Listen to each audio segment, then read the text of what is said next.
typically you ask 2 to 4 questions. So for example, where are you from? Oh, I've lived here all my life, born and raised. Oh, really? Do you ever want to leave, or do you plan on staying here? Oh, I don't know. I'd like to go somewhere, but, I don't really know where I want to go. Then you can ask her, well, if you could go anywhere in the world, where would that be? These are just example questions. So let's say she says, oh, I'd go to San Jose, California.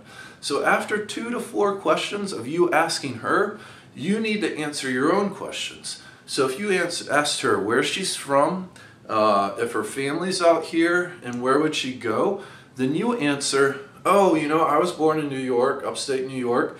I just moved here 4 years ago. I love it down here. I love the weather. It's a great atmosphere.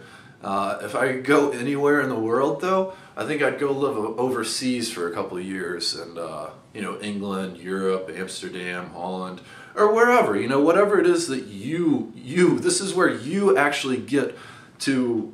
This is where you need to give off, your personality and what you really want to do, because this is a way. When you're answering your own questions, this is a way for you to share yourself. Hear this thing about, you don't want them to make them feel like they're being interviewed.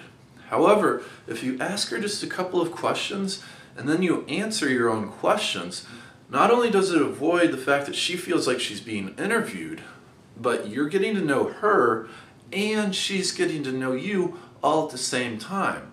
Like I said, 2 to 4 questions, and then you should answer some of your own questions. Don't wait for her to ask you, because not all girls will. If you do happen to run across a girl that does ask you questions, take it, embrace it, enjoy it. Don't let it throw you, but just what I'm saying is, don't expect a lot of women to ask you questions, because the fact of the matter is they probably don't, understand the whole idea of getting to know somebody.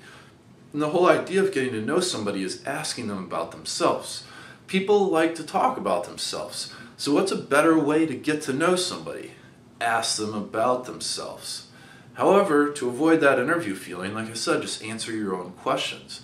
And that way you both are getting to know each other.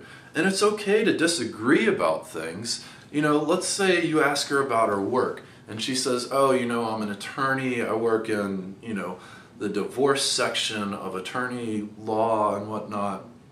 You could say, oh my God, I'm so glad there's people like that, like you out there. But personally, I think that drives me nuts to see these grown people bickering about, some petty things. It's okay. It's not a big deal. All you're doing is showing your own personality and who you are. I'm not saying disagree with her about everything, but it's okay to not see eye to eye with everything, and you can do that in a nice, respectful manner. And all that really does is shows that you're a person of yourself. You don't just agree with everything that she says. There's some people in the world that are just Debbie Downers. They're upset, they complain about everything. You ask them how their day goes, they're always complaining.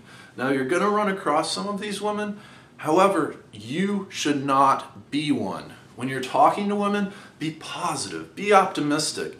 Get excited about what she's doing and where she's going with her life. For example, if she says she's lived here all her life, say, oh my God, I'm so jealous. I had to move around. I went to 5 different high schools. I wish I could have just grown up in the same place. Positivity and optimism, people are attracted to that regardless of sex. Nobody's attracted to that guy or girl that's sitting around complaining and throwing themselves a pity party.